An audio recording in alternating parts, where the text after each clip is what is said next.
আঞ্জলি তুই একটা চালের উপরে কি করস? খাবো খাবো দেখি ল কোনটা খাবি ল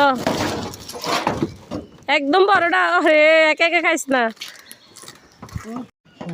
আরে দেখেন চালের উপরে উঠে গেছি আম খাওয়ার জন্য। আমগুলো দেখতেছেন কি বড় বড় হয়ে গেছে মাশাআল্লাহ। এই দেখেন ওহো আমার এখনো নাকি বিয়ে হয় না, বিয়ে ছাড়া নাকি খাওয়া যাবে না। এই যে দেখেন এগুলোর অবস্থা, এগুলো শুধু ঝরে যাচ্ছে। আরেকটা দেখেন বই বই খাইতেছে কিরকম। আজকে এটা আমিও খাবো। কি রে আমারটা তো ছোট তোটা তো বড়। দে এখান থেকে অর্ধেক দে ধর অর্ধেক দে। আর এখান থেকে অর্ধেক দে, এখান থেকে অর্ধেক দিতে কইছি না।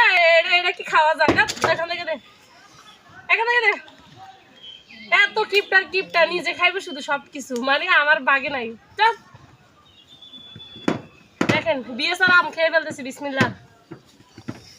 আম গাছ অনেক বড় হয়ে গেছে। এই আম গাছগুলো নিয়ে একটা কথা আছে।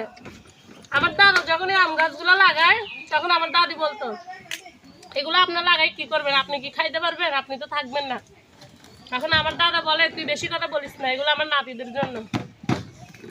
আজ এই দুনিয়াতে আমার দাদা দাদি নাই, তাদের মাগফিরাত কামনা করি। অথচ আমও আছে আম গাছও আছে, শুধু দাদা দেখে যেতে পারলো না।